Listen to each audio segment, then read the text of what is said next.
I didn't realize how much of my identity was tied to my job until I lost it. Hi guys, welcome back to whatever this is. This is a more solemn kind of vibe, just because it's a serious life situation for me. It took a while for me to get to this point where I can speak about the emotional aspect of it or the effect the situation had on my life. It has been over 6 months now, and I think I'm ready to talk about it. I'm not sure when you'd be seeing this video, but at least I'm ready to record it, which is a very good indicator of at least some healing is taking place. So I lost my job. And one of the things that surprised me the most was how empty I felt afterwards. I had gone for what I call my best vacation ever to Miami. I had the time of my life. I love that city so much. So coming from that kind of vibe where it's, you're having the time of your life, you have relaxed, you are refreshed for the rest of the year. We resume work on a Monday, and by Wednesday, after a full work day, and that day I worked, I worked so hard. Like I was on some speed thing.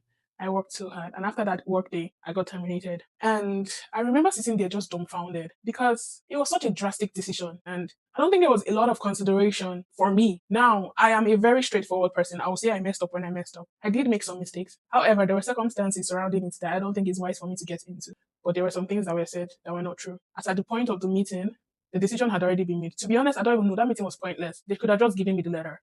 I just said, okay, we had this, come and going. Not like trying to get information from me. Just give me the freaking letter. Let me go. Also, in hindsight, I feel like there was more to that decision than they actually told me about.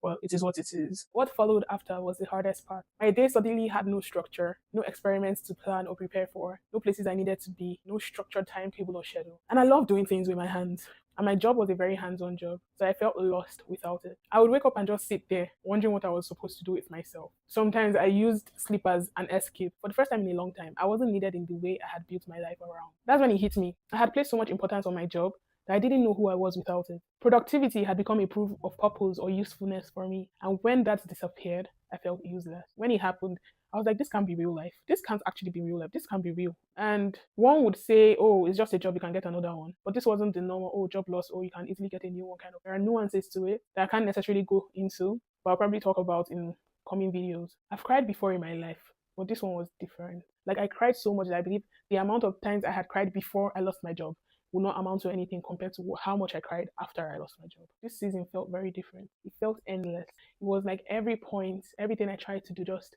got hit by like a roadblock, stumbling block, and it was just struggle after struggle. I was in despair. I still don't know whether I was actually depressed or whether I had some symptoms of it. I don't really know. Friends and family helped or tried to help, but nothing was working for me. I just feel like in my head, like I was struggling so hard with the aspect of just feeling useless, becoming a burden to the people around me, battling with just that thought of feeling like a failure, like you have failed yourself, you have failed your family. And I'm trying not to get emotional about it, but it was a tough pill to swallow. And a lot of people say it's not your fault, these things happen and everything. But it's one thing to know that, it's another thing to believe that. It just felt like this is my fault. If I had done this, if I had done that. In the real sense of things, in the grand scheme of things, I don't think there's anything that I would have done differently that would have changed the decision. There were days I felt completely helpless. Like no matter the amount of effort I put into stuff, nothing was working. Like it was doing my head in because I'm like, am I the problem? And my prayer life got really affected, and I haven't really fully recovered from it. And prior to that, I'm already having some struggles with my faith, just some things I was walking through. It's not that I did not believe in God, though, but when it came to my matter, it's like, God, where are you? Can't you see what's happening to me? Can't you see what I'm going through? Can't you see that systems and everything, they are working against me? Can't you see that I'm trying my best? Can't you see I am in despair? Can't you see I am in pain? In my heart of hearts, I know you are there. I know you hear me. But why is this happening? Why are you not even? I'm not even asking for a turnaround like an overnight miracle or something, but just the assurance that you are there, some sense of comfort. Maybe he answered and had my own expectation or imagination of what God's comfort would be like. Friends and family really came through for me. And if you're watching this, I'm so grateful. I am so grateful. You have no idea. You have no idea how you held me up. Prayer became hard, not because I didn't believe in God, but because it felt like I was speaking into silence. I wanted answers. I wanted directions. I wanted clarity. I wanted comfort. I just wanted something. And not hearing anything, not feeling like I was being answered, made me question a lot of things. Made me question myself as well. I can talk about this now because I'm doing significantly better. I am joyful, I am happy, and I'm not out of it yet, but I am hopeful and I am expecting, not just hoping now.